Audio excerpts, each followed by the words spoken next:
سادتي انساتي سادتي من استاد القاهرة، يسرنا ان نقدم لحضراتكم مباراة القرن بين بطل العالم نادي ريال مدريد وبطل نائب رئيس نادي الاهلي واللعيب الكبير قوي دي ستيفانو والدكتور علي الدين هلال واللواء منير ثابت واللواء حرب الداشوري، وبنسلم الهدايا التذكاريه لراؤول جونزاليس قدامنا اهو الفتى الذهبي الاسباني عنده 24 سنه.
ايوه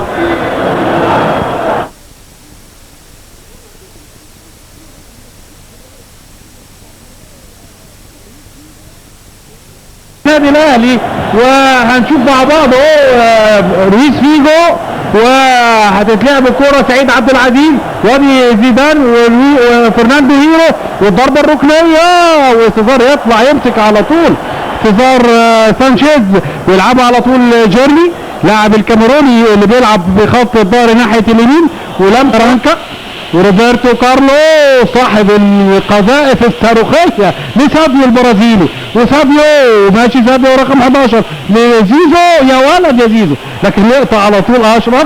ونشوف بسرعه كده فرقه نادي الاهلي النهارده عصام الحضري في مباراه القرن النهارده. خط الدفاع من اليمين للشمال جيرمي، فرناندو هيرو، كارانكا، روبرتو كارلوس اللي معاه الكوره اهو، واثنين في نص الملعب ماكاليني وهيلجيرا، وفي نص الملعب ناحيه اليمين لويس فيجو وزين الدين زيدان او زيزو سابيو، وراس حرب وهو ابن من ابناء اشبال، وزيزو بره وبره عصام حافظها بقى ما نطش حتى. ادي اغلى لاعب في العالم واحسن لاعب في العالم، 65 مليون دولار، واحسن لاعب في تصنيف الاتحاد الدولي. زين الدين زيدان عنده 29 سنة، مولود في مارسيليا، والده مولود من اصل مصر، والشباب جنسية الارجنتين وجنسية فرنسا. زيدان لويس فيجو لزيدان بغير اتجاهات ازاي يا جماعة؟ لعيب وهاني خشبة معاه وبوش رجله بيلعبها سابيو لعيب كبير قوي رايح لروبرتو كارلوس، سابيو انتشاء يدي من الشاشة يملك يا ولد يا واحد، لكن يقطعها تاني روبرتو كارلوس. لعيب في نادي ساو باولو وراح بالميراس وراح تاني انتر ميلان، لكن كل تألقه مع ريال ضربة ركنية او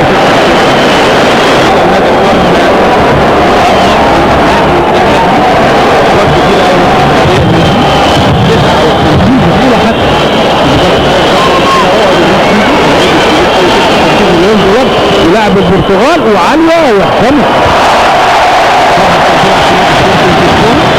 وبعدين اتنقل على ناشئ لشبونة وعمل في اليورو 2000 وفوز فيها سنة كانت 30 ورا بعض الشوط في البطولات اللي لعبتها الكرة بالعرض وطلع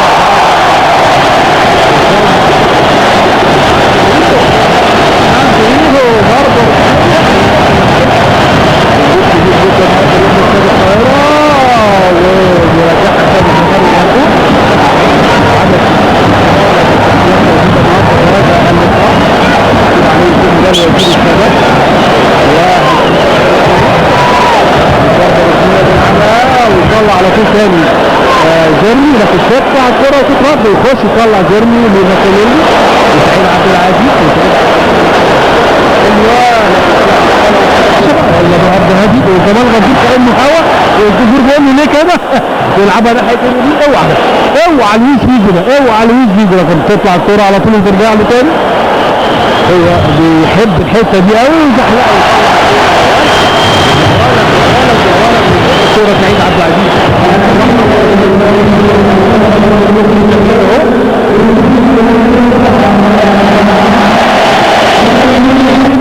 يخش يلمس على طول لويس فيجو وتلعب كرة حلوة. اوعى ده اوعى ده وتطلع الكرة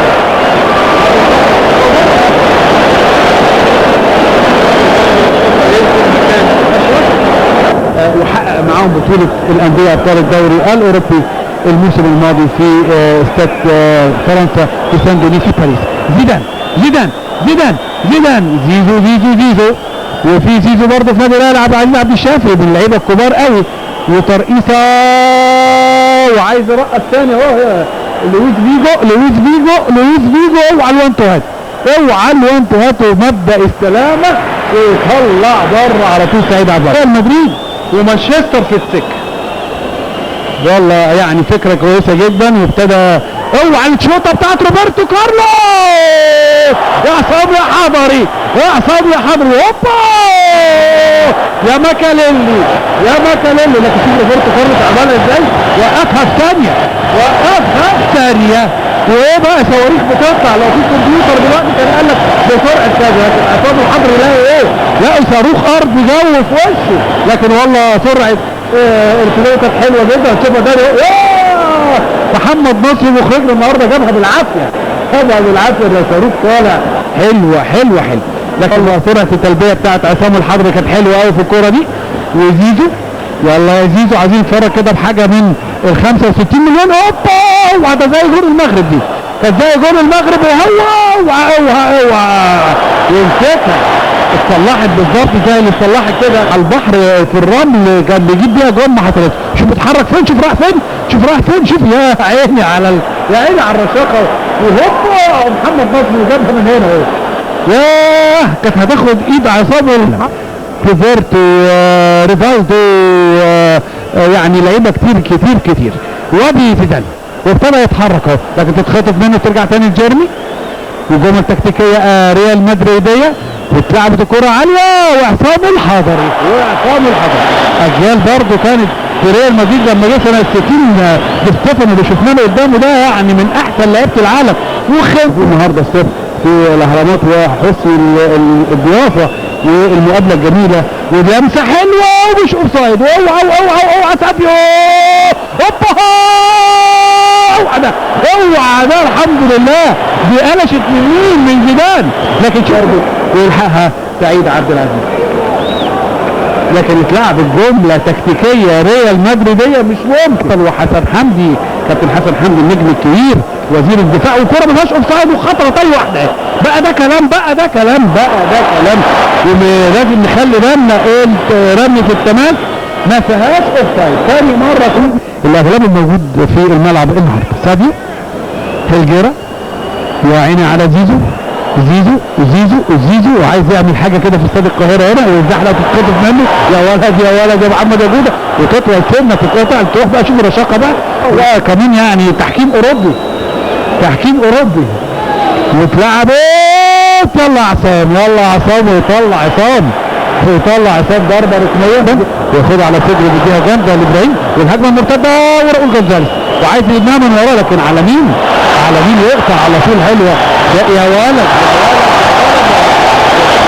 شادي ويلعب كره طويله ورايه والنبي احمد والجمهور بيقول له يا راجل نزلها كمان اصحاب القدر يلعب بالشكل الهادي فشل احمد المسلم اهو مع الكوره احمد يا عيني على ترقيصه ارجنتينيه يا ولد رافيني لزيدان وزيدان بيسقطها لراؤول جونزاليز. على فكره بيجيبوا جون كلها من الحاجات الطايره دي جايب جون لسه شايفينه قريب مش ممكن. اوعى ده روبرتو كارلوس يا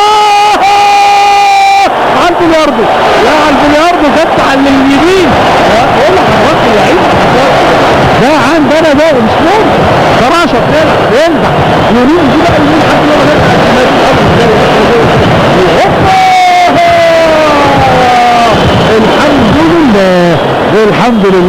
ايه باليارد بالشمال وطلعت بره. لكن بنشوف زيزو برضه خالص عمل ازاي بقى السيد وشوف الهجمه ده عمل ازاي وزيزو على طول قاعد اهو في العرضه وبره بالعرضه وبره روبرتو كارلوس يمين وشمال. ويعني لسه بيبتدي كان يمكن ثالث او رابع مباراه بيلعبها نادي زيدان مع نادي الاهلي وماشي اهو يلا علاء ويعمل اوفر وخد على الطاير بقى هوبا ولد يا خالد جميل حته كده اوروبيه دي برضه لازم ياخدها على الطاير دي على خالد جيل اللي عامل ماتش والله النهارده حلو خالد وماشي خالد ونقلتين لعلاء ابراهيم وبيحرجم على جون وسيزار سانشيز لفرناندو هيرو يلعبها طويله لزيدان ولويس فيجو يخش الهجمه ويلعبها ناحيه اليمين بيتحرك ناحيه اليمين اهو لويس فيجو سعيد لكن يلا سعيد النهارده يلا عامل ماتش على مين يا عيني على 3000 صغيره كده والجمهور بيحييه واحمد ابو مسلم ومفيش حاجه بتهيألي ساندي او تشيرنو هنشوف مع بعض. وادي روبرتو كارلوس والاوفر بتاعه وداخل عليه على طول بالسايب وابو المجد ويعمل الكره بالعرض عاليه لكن بيطلعها وائل جمعه على طول وما يشوطش وترقيصه لسه الكره معاه هوبا عصام حضري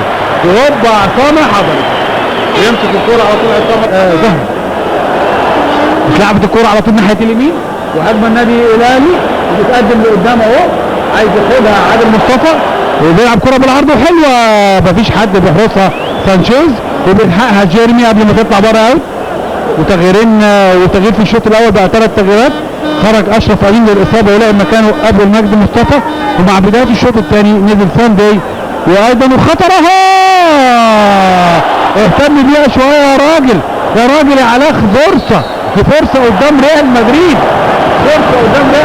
علاء ابراهيم لعبها بسهوله جدا كانها في ماتش بدوري يعني ساندي وتتاشر لعلاء ابراهيم بيلعبها ببساطه جدا كده عايز يشوطها كان يقدر يرقص سانشيز وهجمه زيدان بيلعبها لكن هي طفل رامي التماسي ادي الجوسي اهو لعيب برضه من اللعيبه الكبار قوي جوسي بدلاء كاسلاديس وكاسلاديس وسلجادو ماكمانمان ويشوف الكره خطره يخش الطريق يا راجل هوبا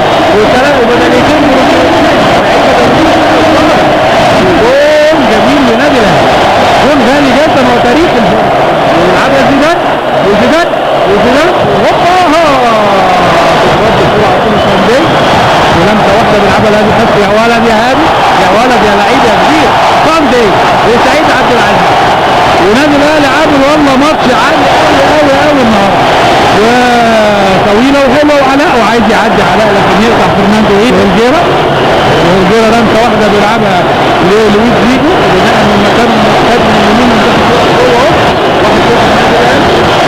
ولسه الكوره معاه وجمال غفور بيدي الفرصه ولسه الكوره عايز يحطها برجله بلاش الحاجات دي بقى روبرتو كارلوس النادي الاهلي متقدم بهدف ولا شيء وفيجو اوعى ده بخاف الحمد لله رؤوف جولدارس الفتى الذهبي الاسرائيلي يروح منه جول ما يروحش يا لكن الحمد لله كل حاجات اللعيب جامد قوي يخش يقطع على طول وغلطه اهو لكن فرناندو هيرو بيلعبوها وحلوه وهوبا والتاني اهو يلا يا راجل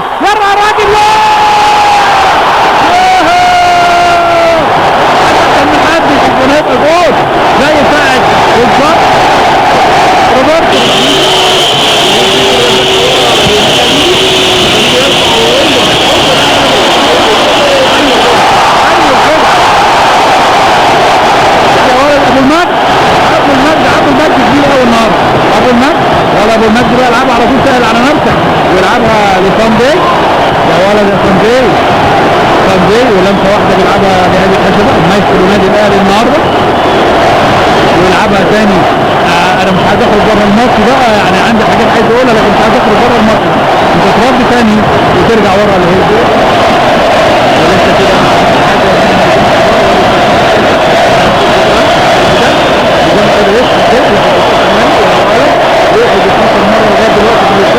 لكن طبعا الضوء بقى ان النادي الاهلي فرق خير القضاء هو لعيب طبعا من اللعيبه الكبار قوي لكن كل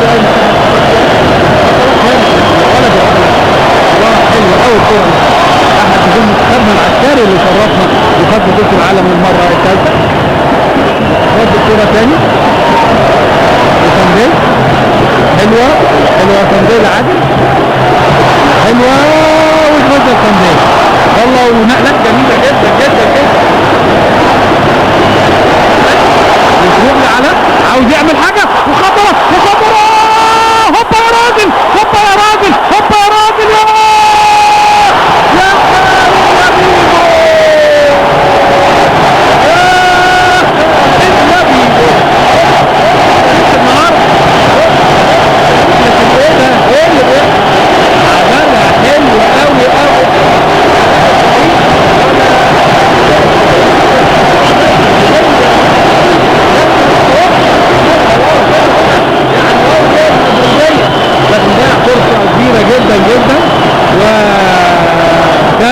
الهدف الثاني وكانت هتبقى هنا في كلام كتير قوي هنقوله هنا من اللي بيحصل في هذا اللقاء ونقله حلوه طويله. الذهبي الاسباني عندنا الفتى الذهبي المصري لزيدان ويلعبها لمسه واحده روبرتو كارلوس لزيدان تاني يسيبها لروبرتو كارلوس عايز يلعبها لكن تتقطع وتترد لهادي خشبه يا ولد يا هادي الخلوق واللعيب الكبير تروح تاني ساندي لهادي خشبه شوطه واحده من بتوعك يروح تاني ورا العلاء وعلاء لهادي وبيدور على حاجه والكابتن كل جزء من النادي الاهلي عشان يفتح لعب الكوره تاني وزقه وجمال الغندور مدي فاول فعلا للنادي قبل 17 دقيقه من زمن الشوط الثاني وسعيد عبد العزيز والنادي الاهلي لعب ماتش حلو قوي هوبا ويطلع زيدان هو اللي راجع لورا ياخدها ساندي تاني ويلعبها اماميه لعلاء سن الجزمه يلعبها لسعيد عبد العزيز سعيد مدريد وبيقطع الكوره تاني على طول ميكاليلي بيرجعها لويس فيجو اي مساحه يتحرك فيها يلعبها الرويل لكن الكوره يقطع على طول سعيد النهارده عامل ماتش كبير قوي سعيد ويلعبها لمسه واحده لساندي هادي خشبه وسن الجزمه لعلاء بيحرجم على جون والله علاء ودى كره هديه لخالد بيبو 3-4 نقلات اهلاويه لساندي وساندي بيلعب كره حلوه بيفتح بيها اللعب ناحيه اليمين لابو المجد يلحق ابو المجد ويلحق فعلا وماشي ويغمزها لخالد بيبو وخالد يلعبها اماميه لعلاء لكن يقطعها على طول روبرتو كارلوس لزيزو زين الدين زيدان ويغمزها على طول تاني ماكمانومان اللي لسه نازل اهو لراؤول جونزاليس بالحته الفاضيه لماكمانومان الفرقه كلها والتشكيله الرئيسيه والتغييرات بتاعتها لراؤول جونزاليس بالحته الفاضيه لماكمانومان الفرقه كلها والتشكيله الرئيسيه والتغييرات بتاعتهم الرئيسيه برضه بيلعبها لجيرمي ويخش يشغل على طول ويطلع الكوره بره اول سعيد لما سعيد شايف انا نازل هيلعب مكان النجم جاب جوان من احلى ما يمكن وادى اداء راقي جدا وقاري اللعيبه مميزين جدا وبيدي فرصه لاكبر عدد ممكن في ريال مدريد النهارده وترقيصه كده وبيرجع تاني وبيسلم لسعيد وسعيد بيلعبها ساندي وعايزين النادي الاهلي كده يجيب بقى الثاني والله جات له اكتر من فرصه ويلعبها على طول ثاني لوائل بيلعبها ناحيه اليمين هادي خشبه يلعبها حلوه لابو المجد اسماء كلها جديده النهارده في ملعب النادي الاهلي كلهم من الشباب ويلعبها اماميه ويعمل وانتو سريعه قوي عادل مصطفى يخش يلعبها على طول ازاي لكن تكتل دفاعي اهلاوي امام مرماهم ورجوله قدام المرمى يا ولد شادي محمد والله عامل جهد جامد قوي وجوزي من اللعيبه المميزين خلي بالنا يا من مين من الفتى الذهبي الازرق يا ويليام جونزاليس. 122 هدف حتى الان، وعدى نقد ال 100 وهو عنده 22 سنه وعنده 24 سنه دلوقتي. $1 مليون، $7 مليون متاسف. يلعب يعني اهو الجمهور اهو بيضيع لويس فيجو بيقول له يلعبها على الارض على طول لراؤول جونزاليس، وراؤول بيلعبها زيدان، زيدان لراؤول، وراؤول بيلعبها لجوتي، وكعب رجل كده لروبرتو كارلوس، تاني لراؤول اللي رجع ورا. هو اصلا هداف بيلعب راس حربه لكن غير شويه في التشكيل اهو. جوتي، روبرتو كارلوس، ماكاليني، والساقيه بيلعبوا لعبه الساقيه اهو، وماكمانمان وابتدوا كده ناويين على حاجه. نخلي بالنا بقى، نخلي بالنا. اوعى رجل الشمال دي، اوعى رجل الشمال يا ولد يا وائل يا جدع. وتتقطع وياخدها وائل رياض، وهجمه مرتده من بتوع الارجنتين، ويلعب كره طويله لكن على طول عنه.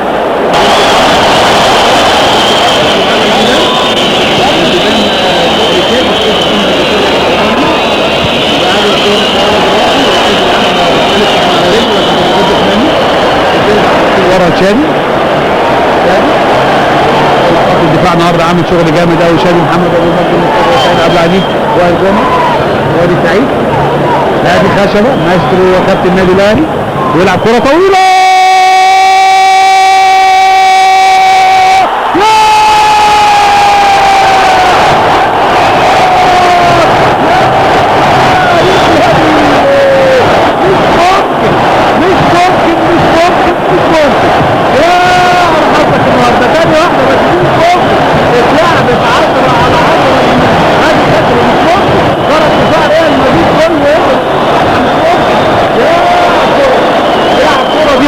يا سيزار يا سيد، يا بختك يا حظ. رحلة تتهادى وتعانق السباق، وكنا هنقول هاتها من الشبكة يا سيزار، لكن حظ. ثاني واحدة خالد يبيبو، الأولانية اللي صلحها له علاء إبراهيم، والثانية اللي دي بنقدر رده يصير المسير. روبرتو كارلوس ماكاليني بيلعبها على طول تاني. هوبا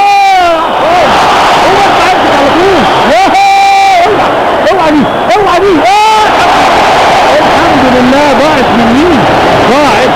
مش ممكن. رجعها بالعرض ويضيع جول، مش ممكن. صاروخ يلعبها يا على الكوره.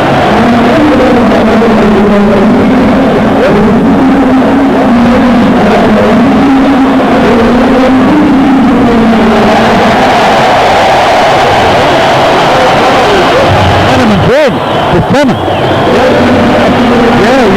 يا على حلاوتها واللي حصل. لكن كوره جميله وماتش جميل جدا وماتش حلو. لا ده كان مباراه دوليه مش ممكن. ده نادي ريال نادي ريال الاهلي وتلعب الكوره على طول طويله. وماكمانمان نخلي بالنا من ماكمانمان يلعبها ورا، تروح لروبرتو كارلوس اللي يقع على هارد كده هيلحقها. وائل رياض راح مكانه ولعب مكانه اهو. وهجمه مرتده اهلاويه، بالانطلاق. هدف ارجنتيني. خساره يا وائل.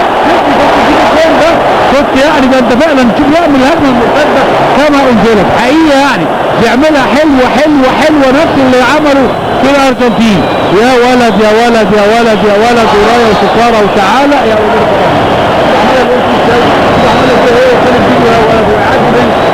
جيرة سابق والله اهو. ده عنده كام سنه وسيزار يضيع وتطلع الكوره بره. النادي الاهلي والله عامل ماتش حلو قوي يعني فعلا متألق. عصام حضري حقيقي يعني، ونقلتين كده وابو المجد ويخش في قطع منه. لكن جمال الخنزير مجد الدقيقة 40 1-0 النادي الاهلي. والاثنين الكبار خرجوا ال 65 و 56 مليون دولار.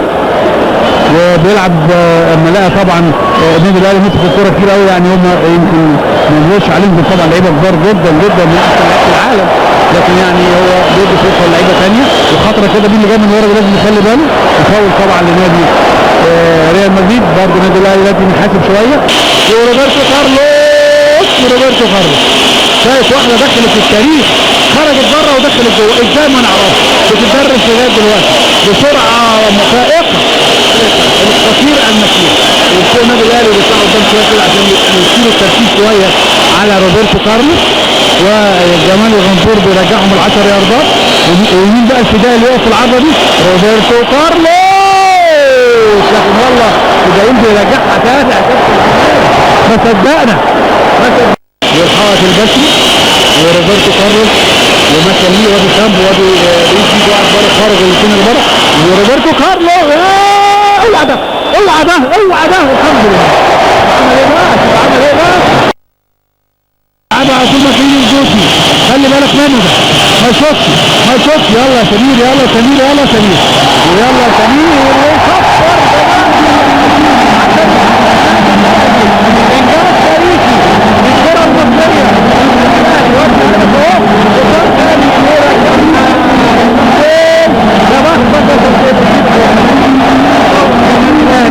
ويفوز على نادي ريال مدريد، نادي بطل اوروبا وصاحب الانجازات الكبيره واغنى نادي في العالم وبطل القرن الاوروبي، 8 بطولات اوروبيه وكاس ودوري اسباني وبطوله كاس الاتحاد الاوروبي والكونتيننتال والسوبر. ويفوز نادي الاهلي وفوز كبير تاريخي لنادي الاهلي. والصواريخ هنا هو فعلا يستحق نادي الاهلي في استاد القاهره